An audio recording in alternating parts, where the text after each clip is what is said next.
What is it about hemp that's so controversial? Why is it always in the news lately? And is it only because it's tied to medical marijuana? Can it be good? I'll leave the legal discussion to the lawyers. What I'm interested in are potential health benefits. You know, hemp, cannabis, that plant that can be legally grown all over the world and is often used in marijuana production. With all this news, I decided to do a little digging and to try to figure out why hemp is so controversial. I mean, hard liquor is legal and it has no redeeming health qualities whatsoever. So does hemp have any redeeming qualities? We'll find out. With us is the author of Cancer, Step Outside the Box, Ty Bollinger. Hi, Ty. Thanks for being with us.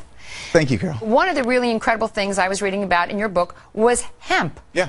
Marijuana, basically. Right. Tell us the history of hemp, because I found this quite unusual. Well, hemp has the reputation now as being this evil weed. But the medicinal history of hemp is quite fascinating.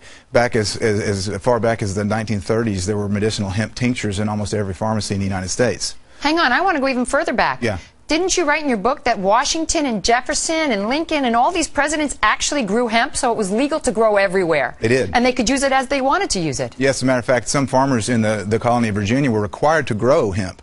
And so it's such a good fiber, very good for making clothes, a lot of different industrial uses for hemp. Ford thought it was strong enough to make a car out of it, and he did. It was as strong as steel. Yeah, one of the first Model Ts was actually made from hemp, and it ran on hemp fuel. And then the enemy of hemp was William Randolph Hearst. With paper. Well, yeah, Explain with newspapers. That. Well, hemp is a much more efficient way to make paper. In 1 acre of hemp, you can do 10 times the amount of paper than 1 acre of trees. So why did he want it outlawed?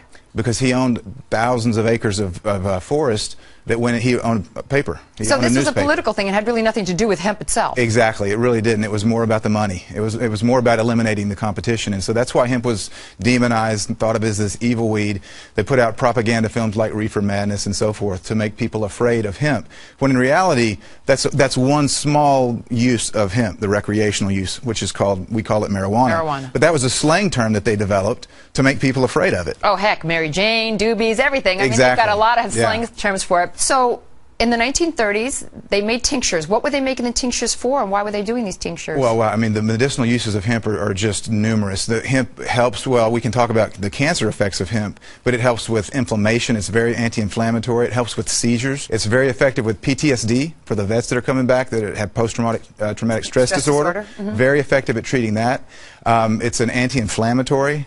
But then the uses of hemp for cancer, what I've studied, because of my book, Cancer, Step Outside the Box, and the number of cancers, there's about a dozen different cancers that have been studied in depth with medicinal marijuana, with hemp. And so the studies, from brain cancer to prostate cancer to pancreatic cancer, uterine cancer, cervical cancer, prostate cancer, it's amazing. Okay, so what is in hemp that it's this THC, correct? Well, there's chemicals that are called cannabinoids. Right. THC is short for delta-9 tetrahydrocannabinol. I'm glad you said it because I couldn't. That's the only time I'll get it right. I'm glad I got it right. So that's the one, THC is the one cannabinoid that everyone's familiar with. That's the one that's psychoactive, and that's the one that gets you high if you smoke it. Okay. But there's other cannabinoids. One is called CBD, cannabidiol, and it's very medicinally used. There's no psychoactive component of CBD. So what do? Extract these to make tinctures, or you can make tea out of? You can make tea. You can eat it. It's a great superfood. You're into raw. A lot of people use raw hemp in their superfoods. Well, do you get high off of hemp if you eat it as a superfood? No. Well, or just the seeds? You've got to heat the THC to make it become psychoactive. So people that eat the plant, they put in a smoothie.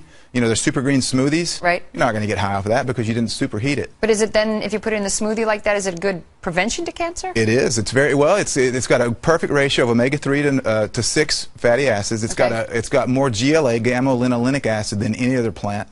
So it's got some really great fats. You're well aware of the importance of good fats in your diet. Yeah. So hemp it's a perfect superfood to eat. But it's also medicinal. I just never understood why hemp had gotten such a bad rap, and now I understand that it was really politically motivated by somebody who owned basically trees and didn't want to be in competition with the hemp to make paper.